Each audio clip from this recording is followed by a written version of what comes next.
What's going on, everybody? It's Daniel here with Kizuna, and in today's video, we have something kind of special planned. Today we're going to be speaking with the JACL's former chair of the National Redress Committee, John Tateishi. And in case you couldn't guess the topic, we're going to be speaking with him about his experience during the JACL's National Redress movement. Now, before we hop into this video, I want you to keep in mind that we did speak with John for about an hour, and we condensed that conversation into two 15-minute videos. And in these videos, we only scratched the surface of what he experienced during that time. So if you want to get into more detail, I highly suggest you go check out his book, Redress.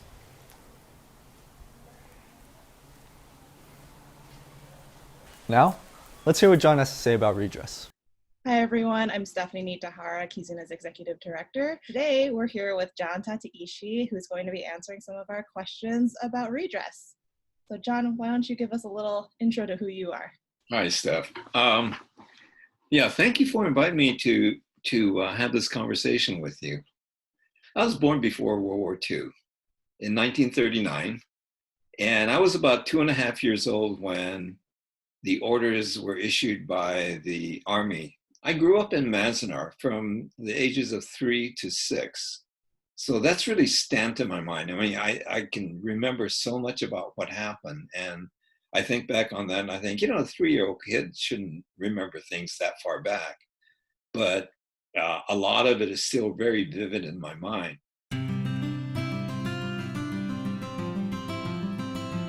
We were put into these prisons. We were incarcerated for 3 years for no reason other than our race. And we wanted the government to acknowledge that it was unjust and that there was no reason for them to have done that. That was really important for us because in the Japanese community for, at that point, 35 years, nobody talked about camp because the NISEI could not. This is such a traumatic experience for them that they couldn't talk about camp. They didn't talk to their children born after the war. How do you explain having been in a prison, been in jail, if you weren't guilty? Right. And the worst thing you can be in time of war is a traitor. And that's what we were labeled. We were traitors to America. Why else would we have been in prison? It was one of these things that really put a block of a wall between the reality and who we were. So I always felt like the Nisei had this disability as a result of it. It's that, it became part of their consciousness not to talk about something that was so major in their lives.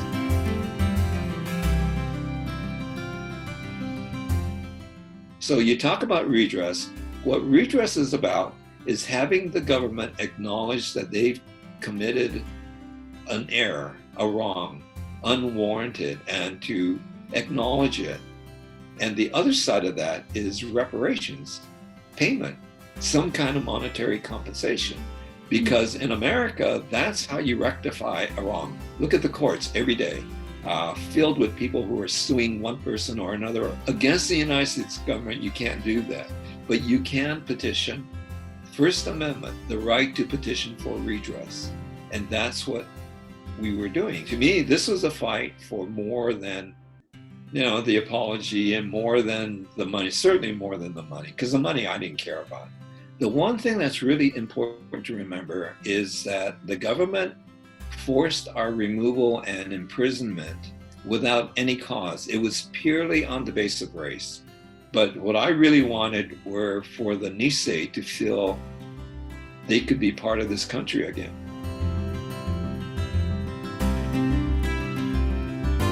I got involved with the JACL because, having lived outside of California, we really wanted to have a community.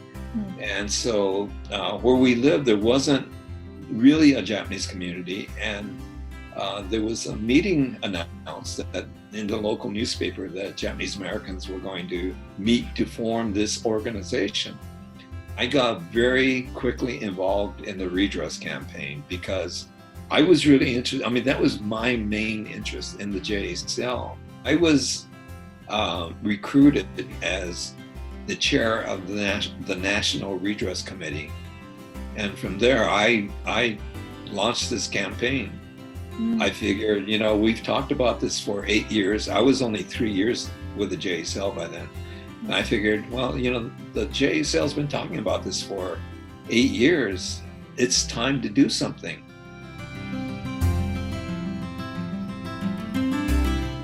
As we were running this campaign, one thing we did was the JACL decided to adopt a strategy to have a federal commission established to investigate what happened, do research, and also to hold public hearings of key people who were still alive, people in government, and to hear from the NISEI.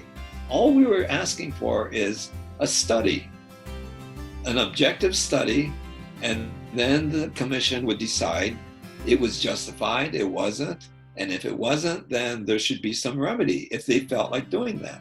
Mm-hmm. So it wasn't like it was a threat or anything, but boy, there were a lot of members of Congress who didn't like this idea. Mm-hmm. I'll admit, I was the chair of the committee when we made that decision. I pushed my committee really hard to accept that strategy, even though none of us liked the idea. I hated the idea, but I realized this was the only way we were going to get anywhere. So we adopted this strategy, and the biggest risk in my mind was it would not work if the NISEI would not talk. It was like a taboo subject. So then if this whole process that we were advocating, this strategy, depended on the NISEI to talk, to be the main witnesses, how do you do this? Right. It's one of those things, you just kind of bite the bullet, hold your breath, and hope to hell it turns out. Knowing there were 700 slots to go up there and for about 4 or 5 minutes talk about your whole life history in the camps was really a challenge. And just getting up there to talk was going to be the real obstacle. What we found was that thousands and thousands and thousands of NISEI applied to be a witness. Then they got angry that they weren't going to be witnesses because there wasn't enough space. So people started saying to me, well, you need to have the hearings last 3 weeks in Los Angeles and 3 weeks in San Francisco, Seattle, Chicago, to give everyone the opportunity. It wasn't realistic, it wasn't possible. Politically, it would never happen. What happened was the witnesses testified. It was an incredible experience. Yeah. Because for the first time, you heard the NISEI publicly talk about camp, and most of the witnesses, almost all of the men, broke down crying. I mean, some of them sobbing. It was painful to watch them. But they testified, and they gathered these testimonies. They were doing research, and the commissioners, there were 9 of them, started debating whether there should be compensation.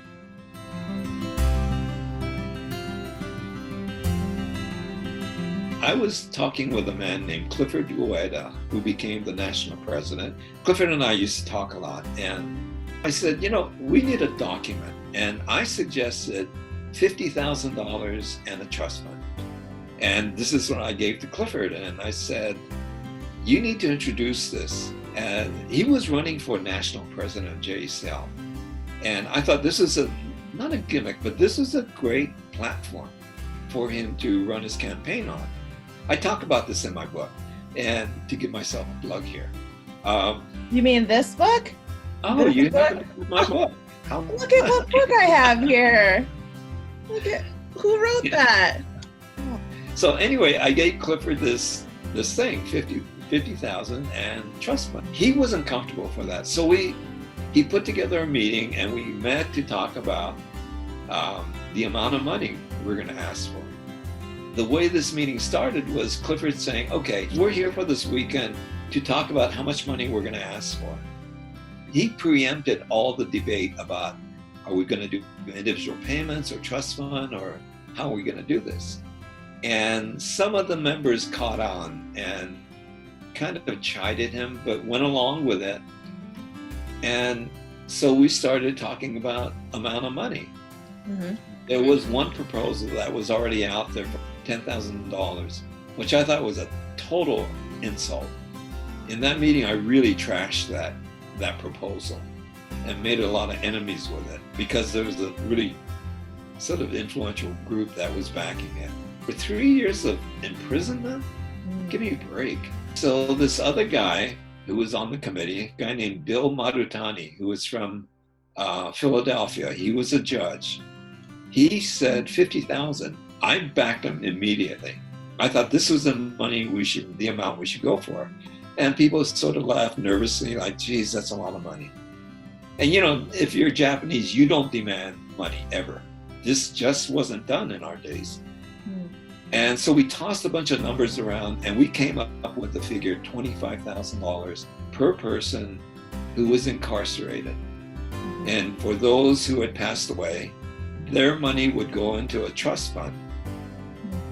We would build this trust fund up through this monetary compensation program so that it would have something like $500 million in perpetuity as an education thing for people who wanted to study the incarceration experience or constitutional issues related to it.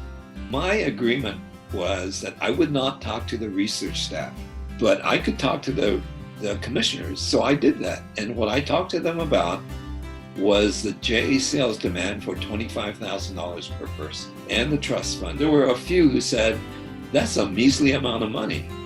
Why don't you ask for 50,000? I jumped at that and said, sure. If you're willing to advocate 50,000, the problem with that amount is it was unrealistic. We would never be able to get a bill through Congress.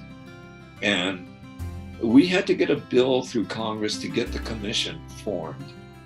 And it only cost $3 million, to pay for travel, airfare, hotels, that sort of thing for the commission when it was holding hearings.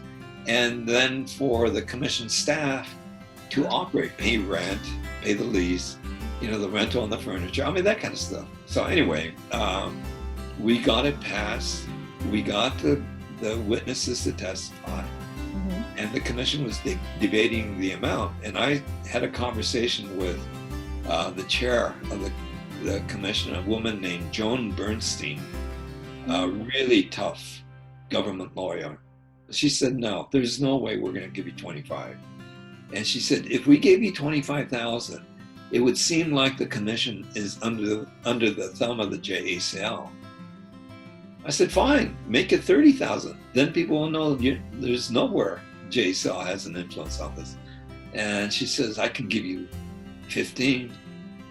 And I told her, well, that's an insult. We wouldn't take it. We wouldn't accept 15,000. As we got closer to their finishing their report, it was very unequivocal. It said, basically, it was racist and it was unjustified and it was a result of a weak leadership in FDR's administration. And then the payment or the recommendations from the commission came out about 5 months later. So it's in that 5-month period I'm debating with all the commissioners. And as we got closer to the release date, Bernstein pretty much signaled that it was going to be 20,000. And I said that, we're going to have to object to the amount. We were basically just posturing to say, well, we don't like it, but we'll accept it. Which is what that was our public statement. So that's where the 20,000 came from. To make a short story really long.